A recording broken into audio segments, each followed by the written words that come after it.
प्रभु की सामर्थ प्रोग्राम में आज हम आपका स्वागत करते हैं and I believe that this episode is going to be a great time of learning and increasing in the Lord. मैं विश्वास करता हूं कि ये एपिसोड आपको बहुत आशीष देगा। मेरे भाई, आज मैं आपसे आराधना के विषय में बात करना मांगता हूं। I want to talk to you about the worship that can change things into our life, worship that can bring the glory of God in our life, worship that can break the chains of darkness, worship that can let us loose from all the powers of hell। वो आराधना जो आपको शेरों की मान से बाहर निकाल सकती है, जो आपको जेल खाने से बाहर निकाल सकती है, जो आपके बंधनों को तोड़ सकती है, जो यरीहो की दीवार को गिरा सकती है। आज मैं उस आराधना के विषय में आज से बात करूंगा। And I want to tell you that the worship is just not a worship, but it is a great warfare। And I want to tell you, if you are going to worship the living God in spirit, and if you worship that living God in truth, great and mighty things can happen। The first and the foremost responsibility of every Christian is this, that there would be the worshiper first and rest everything comes later। You can be stripped of your great position that you have in the church, but you still remains a worshiper। You may be a pastor, you have been put down, but you can still be a worshiper। You can be a great man in the church and have been sitting in a great place of leadership, but even everybody takes you out of that place of leadership, you are still a worshiper। The attitude of a worshiper cannot be taken out from anybody, because God has designed you to be like that। आपकी चाहे कितनी बड़ी position church में किसी ने आपसे क्यों ना छीन ली हो, मगर कोई भी आपसे आराधक होने का आपसे आराधक होने का गिफ्ट नहीं छीन सकता है। कोई भी आपसे आराधक होने का गिफ्ट नहीं छीन सकता है। God has called you to be a worshiper। खुदा बाप ने आपको ये तोहफा दिया है। We all have this privilege। हमारे पास ये ब्लेसिंग है कि हम परमेश्वर के लिए आराधक हो सकते हैं। मैं आपको लेके जाना चाहता हूं यूहन्ना की पुस्तक और उसके 4 अध्याय में, और मैं आपसे 23वीं और 24वीं आयत से बात करूंगा। और आज का जो टॉपिक है वो ये है, that God wants you to be a true worshiper, a worshiper that worships in the spirit and a worshiper that worships God in the truth। Are you a true worshiper? Are you a worshiper that wants to worship God in truth? I want to read for you from the book of John chapter 4, and I want to read for you verse number 23 and verse number 24। यूहन्ना की पुस्तक उसका 4 अध्याय, और मैं आपके लिए पढ़ूंगा उसकी 23वीं और 24वीं आयत। यहां पर यीशु मसीह एक सामरी स्त्री से मिलता है, और सामरी स्त्री से मिलता हुए उससे आराधना के विषय में कोई बात कर रहा है। मैं आज आपसे बात करना मांगता हूं। आज यीशु मसीह आपसे आराधना के विषय में बात करना मांगता है। यह सामरी स्त्री ने यीशु मसीह से कहा, अरे हमारे बाप दादा आराधना करते थे, तुम हमें आराधना के विषय में बताओगे? अरे वो जो ऊंचा वाला पहाड़ देख रहे हो, वहां पर जाते थे आराधना करने के लिए। यीशु मसीह ने उन सब बातों को किनारे कर दिया। हम भी कई बार इसी तरीके से बात करते हैं। अरे I used to go to that church, वो सबसे बड़ा जो चर्च आपने देखा है उसमें हम आराधना करने के लिए जाते हैं। अरे हमारे पापा भी वहां आराधना करने के लिए जाते थे, अरे हमारे अंकल भी वहां पर आराधना करने के लिए जाते थे। पुष्ट दर पुष्ट उस चर्च में हमारी पूरी फैमिली बनी हुई है, कमेटी मेंबर्स भी उसमें हमारे ही हैं। अरे हम तो वहां नहीं, यीशु मसीह ने बोला इसको आराधना नहीं कहते हैं। तुम बहुत बड़े चर्च में जाते हो तो जरूरी नहीं तुम बहुत बड़े चर्च में जा रहे हो तो तुम आराधक हो गए। ये बहुत जरूरी नहीं है तुम्हारे पास बहुत अच्छी लंबी चौड़ी बाइबल है तो तुम आराधक हो गए। ये बहुत जरूरी नहीं है कि तुम्हें बहुत अच्छा पोस्ट मिल गया है या पोजीशन चर्च में मिल गया है तो तुम उससे आराधक हो गए हो। यह जरूरी नहीं है कि तुम चर्च में गिटार बजाते हो तो तुम आराधक हो गए हो। यह जरूरी नहीं है कि तुमने चर्च में एक अच्छी पोजीशन प्राप्त कर ली तो तुम आराधक हो गए हो।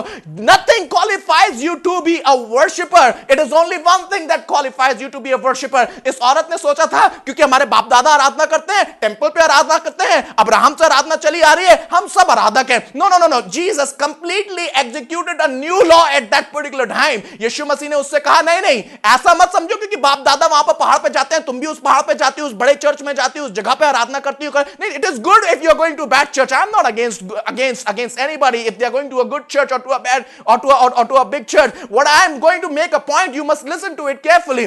What I am saying here is that going to a big church does not make you a great worshiper, or playing great instruments doesn't make you a great worshiper। Then what makes you a great worshiper?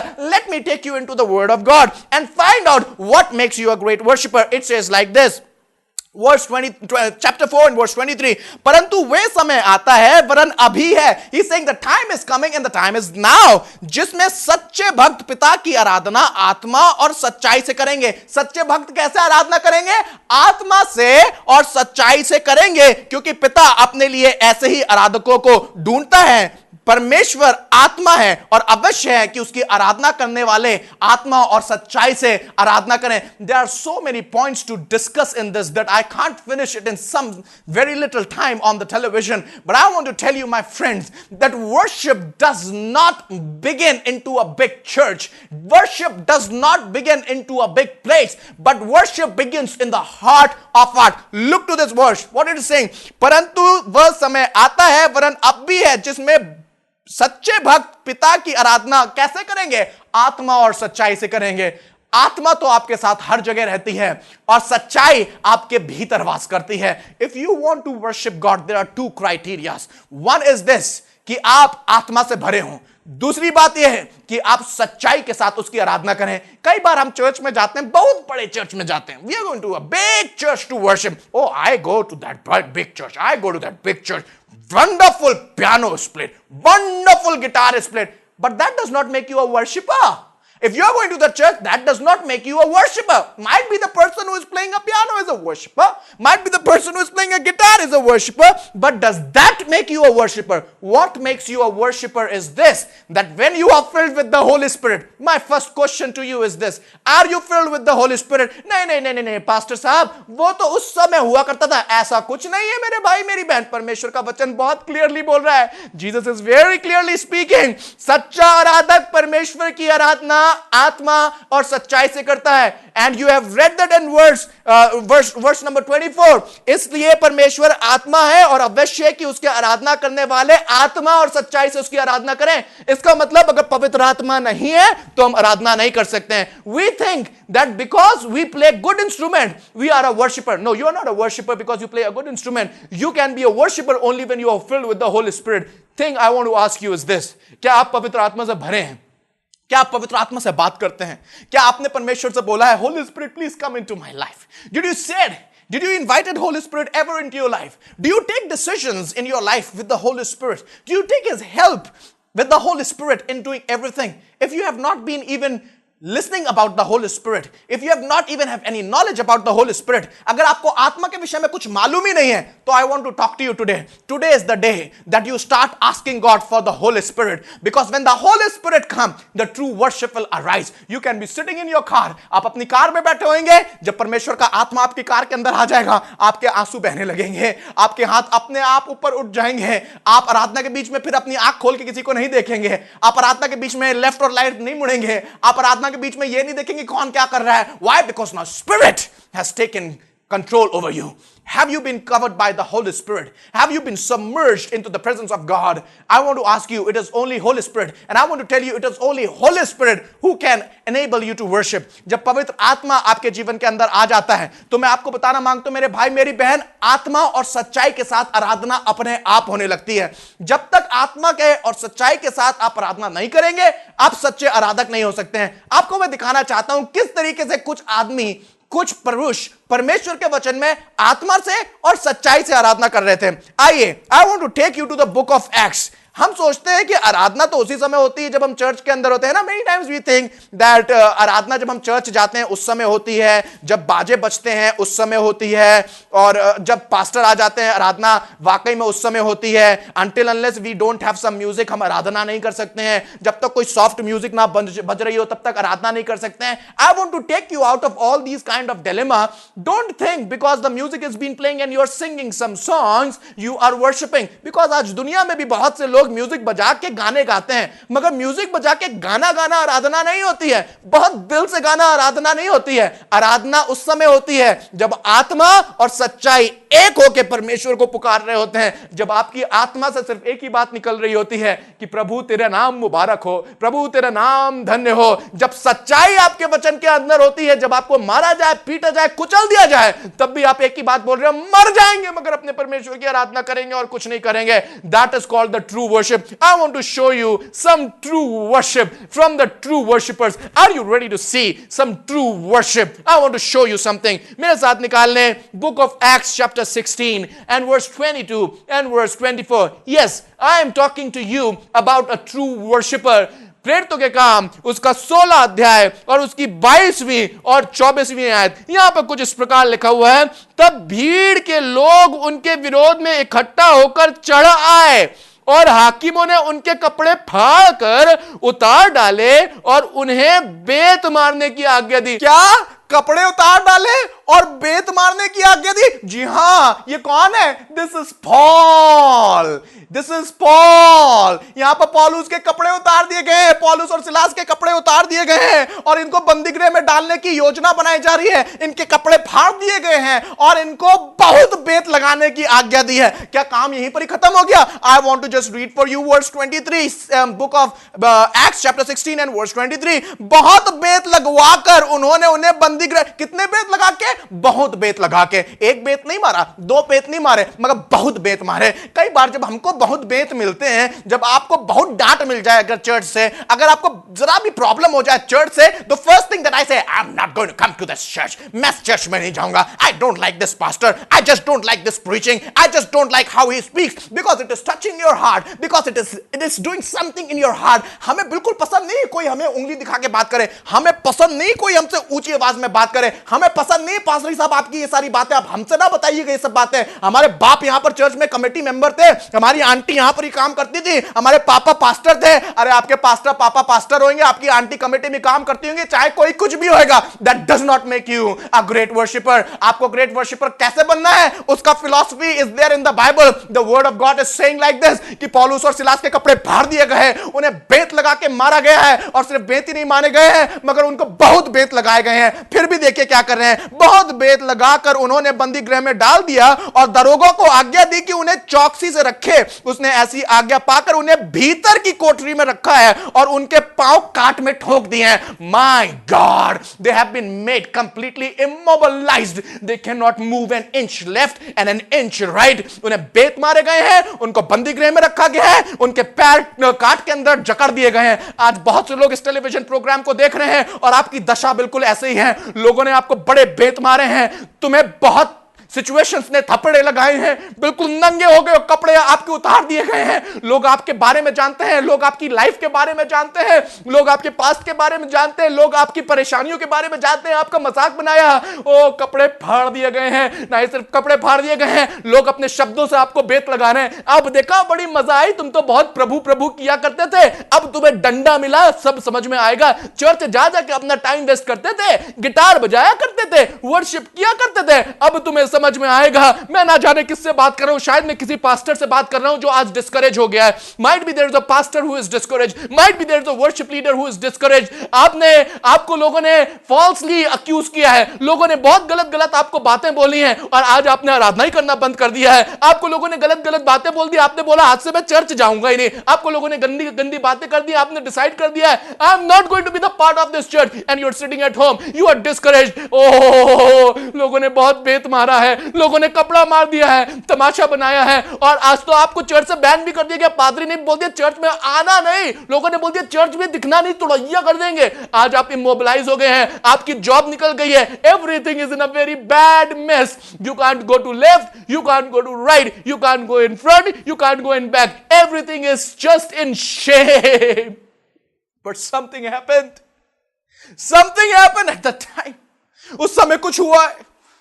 मैं आपको बताना मांगता हूं, सच्चे आराधक के अंदर परमेश्वर ने ऐसी शक्ति और सामर्थ्य दी है कि अगर सब चीजें उसके लिए बंद हो जाए, पूरा जमाना उसके विरोध हो जाए और वो लहूलुहान हो जाए और उसके पास कुछ करने के लिए ना हो, तब भी वो अगर आराधना करेगा तो कुछ हो सकता है। In such a situation he took out the best tool that he had. Paul took out the best tool that he had. Silas took out the best tool that he had, and the tool was the worship, and this is called the true worship. जब लोग उनके विरोध में है, जब उन्हें मार दिया गया है, जब सब चीजें बर्बाद हो गई हैं, they took out the best tool and that is worship. And see what they are doing. 25वीं आयत में कुछ इस प्रकार लिखा हुआ, आधी रात के लगभग, वाह, ये वो समय है जिसके अंदर आदमी बहुत डिस्करेज लेटा होता है अपने बिस्तरे पे, लेफ्ट मुड़ता है, राइट मुड़ता है, करबटे बदलता रहता है, पूरी पूरी रात नहीं आती है नींद। यीशु मसीह का कलाम बता रहा है, आज परमेश्वर का कलाम बता रहा है, जब पौलुस और सिलास के साथ इतना बुरा व्यवहार हुआ है और आधी रात के बीच में वो जेल खाने के अंदर बंद हैं, दे आर कंप्लीटली इमोबिलाइज्ड, कुछ नहीं करने की दशा में है, ब्लीड कर रहे हैं, थक गए हैं, गिरे हुए हैं और बहुत बुरा हालत है, कुछ वहां पर अचानक से होता है। It is quite amazing to see. एक सच्चा आराधक कभी भी इस बात को नहीं भूलता है that I am still a worshipper and nobody can take the privilege away of worshiping God. And I want to talk to some worshipers tonight. I want to talk to some worshipers in this hour that might be you are that person that has been completely beaten by the people, beaten by the words of the people, beaten and naked, made naked by the words of people. Your situation is in a great distress. You are in great trouble in this time, in this hour. But I want to tell you, you still have a privilege to be a worshiper that can change things around for his life, a worshiper who can change things around in his life, a worshiper who has the power to get out of the situation. And I believe that as you are listening to this message, God is going to do something in your heart. I'm asking you, come on, take out that tool once again. आपने church जाना बंद करिए, अब church जाना चालू करिए। आपने आराधना करना बंद किया, अब आराधना करिए। आपने प्रार्थना करना बंद कर दिया, अब प्रार्थना करिए। क्योंकि a true worshiper in the midst of the night when everything is gone does something. He just does not give up.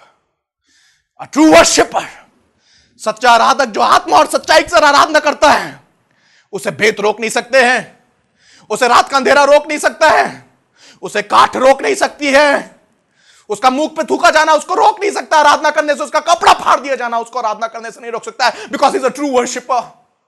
A true worshiper cannot be bound by anything. You can bound a person, but you can't bound a worshiper, because worship does not respect the place. Worship only knows to respect the God that is in heaven. And all of a sudden, in the middle of the night, when he's bleeding, when people have mocked them, when they are not allowed to move left and right, they're doing something. They're worshiping God. They're worshiping God. They're worshiping God Almighty. And something happens there at that point. Something happens at that hour. It says like this. आधी रात के लगभग पौलुस और Silas प्रार्थना करते हुए परमेश्वर के भजन गा रहे थे। वाओ! और कैदी उनकी सुन रहे थे। And something happens. इतने में एक बड़ा भूकंप आया, यहां तक कि बंदी गृह की नींवें हिल गई और तुरंत सब द्वार खुल गए और सबके बंधन खुल पड़े। Something happens into that place of bondage when worship starts rising. That place of bondage starts hearing that there is a worshiper who's proclaiming the glory of God.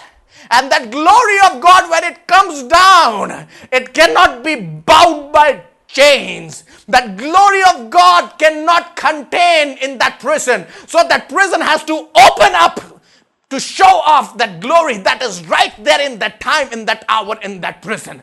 जब उन लोगों ने आराधना करी, all of a sudden बंदी गृह खुल गए, बंधन खुल गए और वो आजाद हो गए। मैं आज आपको बताना मांगता हूं, you might be in whatsoever problem you are, but if you are a worshiper, something is going to happen into your life. Start opening your mouth and start worshiping God in this hour, in this time, and whatever devil has taken away from your life, I'm telling you, every powers of darkness are going to bow down to God, and power of God is going to come into your life, and things are going to change. If you are a true worshiper, I want to tell you, prison can't stop your worship. If you are a true worshiper, the bonds and those chains and those shackles cannot stop you from worshiping God. All what you need is to just cry out to the Lord in that situation and see the great thing is going to happen. अगर आप बंधन में हैं, आप तकलीफ में हैं, आप परेशानी के अंदर हैं और आप परमेश्वर के सच्चे आराधक हैं, तो आप आराधना करना बंद नहीं करेंगे। मेरे भाई मेरी बहन, क्या हो गया? तुम तो बहुत अच्छी तरीके से आराधना करती थी, तुम बीमार होती थी, तुम आराधना करती थी, तुम परेशान होती थी, तुम चर्च जाती थी, तुम परेशान होते तो बाइबल पढ़ते थे। What happened to you all of a sudden? Why have you stopped worshiping?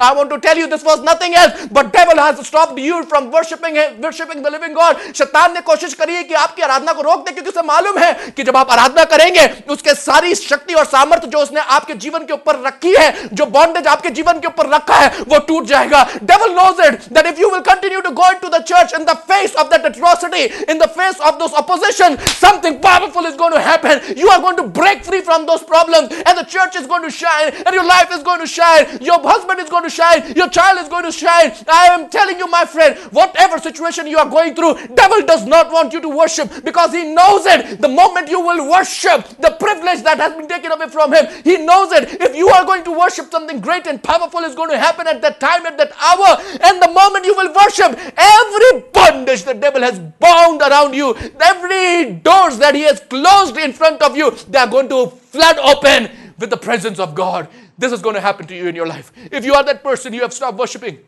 and you're not worshiping, I want to call you again. Come, my friend. Come, my brother. Come, my sister. Let's worship God. Come, my friend. Let's worship God. Let's worship the living God. That God is going to just leave you. That God is just going to lead you. That God is going to just lead you into the presence of His, in His presence that will bring down the powers of darkness. यीशु मसीह तेरे सामर्थ्य नाम के द्वारा इस समय प्रार्थना करता हूं अपने भाई और अपनी बहन के लिए जो इस समय टेलीविजन स्क्रीन के सामने बैठे हुए हैं और इस बात को कह रहे हैं that Lord, I'm going to be a true worshipper. And right now they are arising in worship, God. They're deciding that they are going to worship you in whatsoever situation they are. I believe it with all my heart in Jesus' name that bondages are broken in Jesus' name. I speak cancer right now in Jesus' name. If you are filled with the cancer problem, start worshiping God. God is going to break down that cancer problem. If you have the money problem, start worshiping God right now. Start thanking Him. Money problem is going to be broken right now. Admission problems, financial problem, whatever it is, start worshiping God. Start worshiping God. Lord, I speak that power in Jesus' name right now.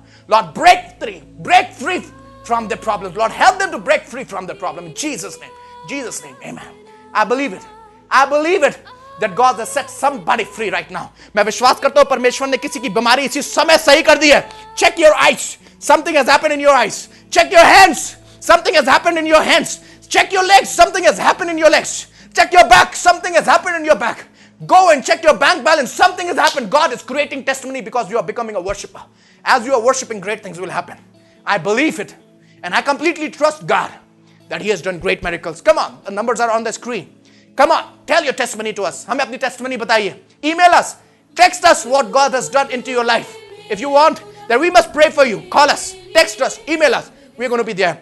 And if you want to worship with us, I want to tell you, every Sunday at 10 o'clock in this given address, we worship. I want you to be a part of it. Don't miss the Sunday service. It's going to be powerful. I want you to be there. Come on. Join with us and see what mighty God is going to do into your life.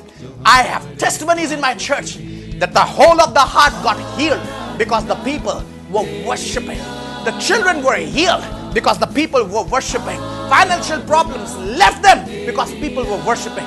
Do you want to be the part of such kind of an assembly that is a worshiping assembly where the powers of darkness are broken down? अगर आप चाहते हैं कि आप ऐसी आराधना में सम्मिलित हो जहां पर आराधना जब होए तो बंधन टूट जाए, I want you to be a part of Assembly of Believers Church. If you are going to a place जहां पर आराधना में सामर्थ्य नहीं है, जहां पर बंधन नहीं टूट रहे हैं, you need to come to this church and worship with us and see what God is doing through this Assembly of Believers Church in Karnataka.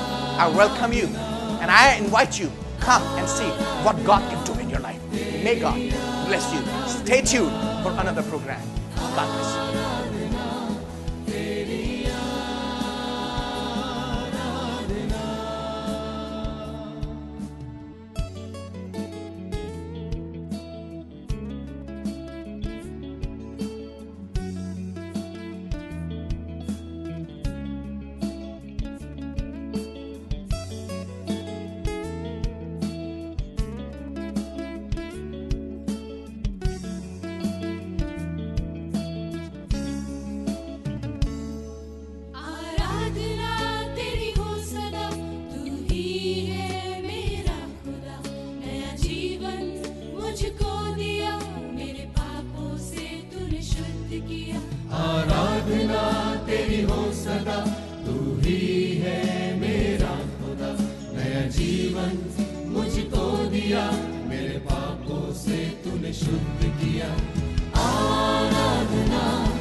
तूने है मुझको चुना,